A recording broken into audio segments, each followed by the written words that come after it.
بسم اللہ الرحمن الرحیم۔ السلام علیکم، میں سمیع ابراہیم ہوں اور آپ دیکھ رہے ہیں ہمارا یوٹیوب اور فیس بک چینل۔ بڑا اہم فیصلہ سپریم کورٹ آف پاکستان کا، فوجی عدالتوں میں سویلینز کا ٹرائل آج ایک لارجر بینچ جس کی سربراہی جسٹس اعجاز الاحسن کر رہے تھے اس کو کالعدم قرار دے دیا اور کہا کہ سویلینز کا ٹرائل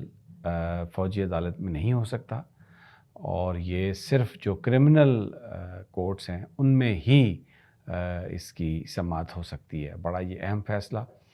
حکومت کی خواہش یہ تھی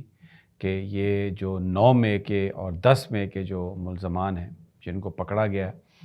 اور تقریباً 105 بتایا جا رہی تھی تعداد لوگوں کی جن کو پکڑا گیا تھا، اور پھر یہ خبر اس سے پہلے سپریم کورٹ میں حکومت پاکستان نے یہ انڈرٹیکنگ دی تھی اٹارنی جنرل نے کہ ٹرائل شروع کرنے سے پہلے، فوجی عدالتوں میں ٹرائل شروع ہونے سے پہلے سپریم کورٹ کو بتایا جائے گا، اور اسی لیے سپریم کورٹ نے حکم امتناع جاری نہیں کیا تھا۔ لیکن گزشتہ 2 ہفتوں سے ٹرائل شروع کر دیا گیا تھا۔ اب اٹارنی جنرل نے یہ اطلاع دی سپریم کورٹ کو کہ ٹرائل چل رہے ہیں، تو آج یہ سماعت کے لیے چیف جسٹس نے اس کو فکس کیا تھا۔ 2-3 اہم باتیں ہیں جو میں کرنا چاہوں گا۔ ایک تو یہ کہ یہ 6 ممبر ایکچولی بینچ تھا۔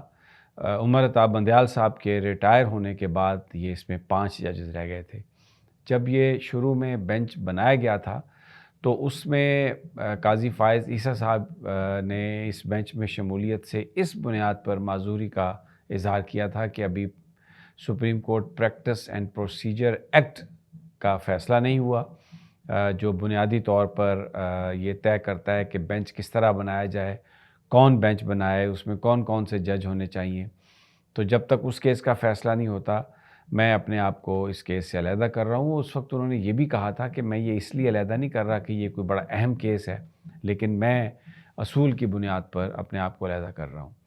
عمر عطا بندیال صاحب کے ریٹائرمنٹ کے بعد اس بات کا لوگوں نے، خاص طور پر وہ لوگ جو قاضی فائز عیسیٰ صاحب کو ایک بہت ہی ریولوشنری ٹائپ جج بنا کے پیش کرتے ہیں کہ وہ آئین اور قانون کی بہت سختی سے پابندی کریں گے اور کسی نظریہ ضرورت کو بیچ میں نہیں آنے دیں گے، انہوں نے بڑی امیج بلڈنگ کی قاضی فائز عیسیٰ صاحب کی۔ لیکن جب انہوں نے یہ فوجی عدالتوں والا بینچ یعنی لگایا تو اس میں وہ اب خود اس بینچ میں بیٹھ سکتے تھے، عمر عطا بندیال صاحب کی جگہ وہ آ سکتے تھے، لیکن انہوں نے پریفر کیا کہ وہ اس بینچ میں نہ آئیں، اور جسٹس اعجاز الاحسن صاحب جو سینئر موسٹ جج اب قاضی فائز عیسیٰ صاحب کے بعد ہیں، ان کو اس بینچ کا سربراہ انہوں نے بنا دیا اور آج اس کی سماعت ہوئی۔ اٹارنی جنرل صاحب نے آج پھر دلائل دے کر یہ بات کوشش کی ججز کو قائل کرنے کی کہ جو آئین میں ترمیم کی ضرورت نہیں ہے، جو قانون، جو ایکٹ ہے اس کے تحت یہ مقدمہ چلایا جا سکتا ہے، کیونکہ جو بڑی ان کی پلی تھی وہ یہ تھی کہ جو فوجی پرسنل ہیں اگر ان کو کام کرنے سے کوئی شخص روکتا ہے تو وہ بھی فوجی جو عدالتیں ہیں اس میں اس کے خلاف مقدمہ چلایا جا سکتا ہے۔ اس ایکٹ کے تحت وہ بھی اس میں سمجھا جائے گا کہ وہ ملوث ہے، اور اسی ایکٹ کے تحت، اسی قانون کے تحت اس پر پرچہ فوجی عدالتوں میں مقدمہ چلایا جائے گا۔ لیکن اس پر آج جسٹس اعجاز الاحسن صاحب اور جسٹس عائشہ ملک صاحبہ خاص طور پر ان کے جو سوالات تھے وہ یہ تھے کہ آپ یہ جو بات کر رہے ہیں کہ سویلین کوئی جو آبسٹرکشن کرے فوجیوں کی ڈیوٹی کے بیچ میں،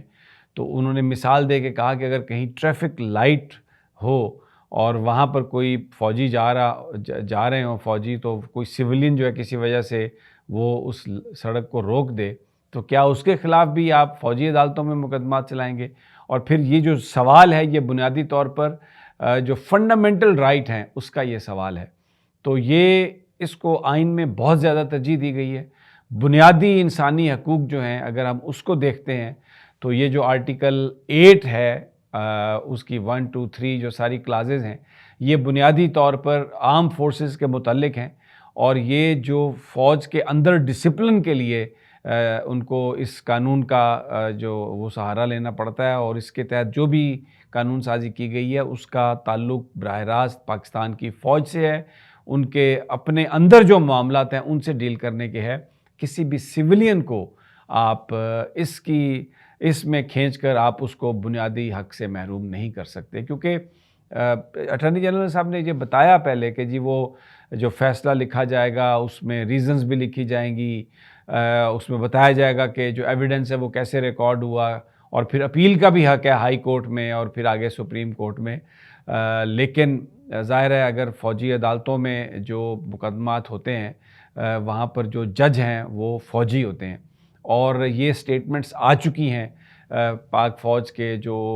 سربراہ ہیں یا جو ٹاپ لیڈرشپ ہے، کور کمانڈر کانفرنس کے اعلامیے بھی آ چکے ہیں جس میں انہوں نے کچھ تعین کر دیا ہے کہ کس نے یہ کیا ہے، سارا واقعہ کیسے ہوا ہے۔ تو اس بات کا امکان بہت کم ہے کہ جو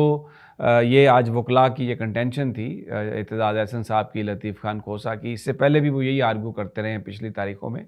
کہ یہ اس بات کا امکان بہت کم ہے کہ کوئی کرنل یا کوئی بریگیڈیئر یا کوئی میجر جو ہے وہ اپنی جو ٹاپ لیڈرشپ کی جو کنٹینشن ہے اس کے خلاف جا کے کوئی فیصلہ کرے۔ اس لیے ان لوگوں کو وہاں پر انصاف نہیں مل سکتا، اور قانون کے تحت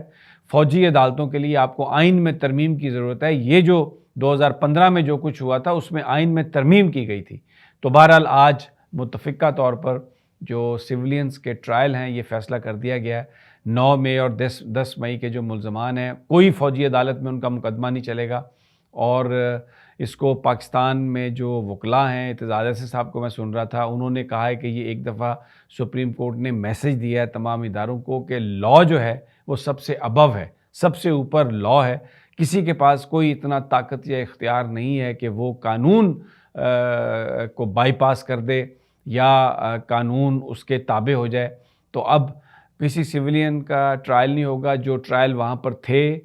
وہ سارے کے سارے کالعدم قرار دے دیے گئے، اور اب یہ مقدمات آئیں گے کرمنل جو دہشت گردی کی عدالتیں ہیں یا عام عدالتیں ہیں وہاں پر یہ مقدمات چلائے جائیں گے،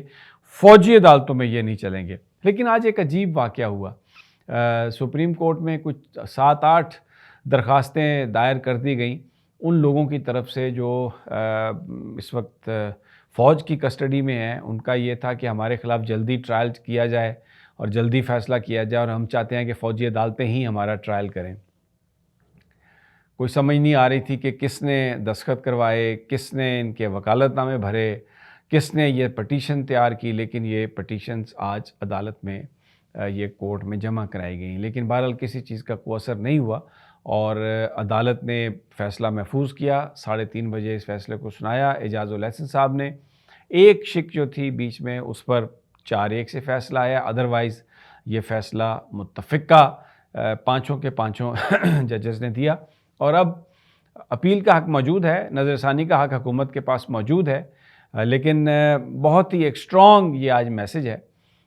کہ سپریم کورٹ جو ہے وہ آئین اور قانون کے حوالے سے اور فنڈامنٹل رائٹس کے حوالے سے بہت پرٹیکولر ہے۔ مجھے اجازت دیجیے اگلی ویڈیو تک، اللہ نگہبان۔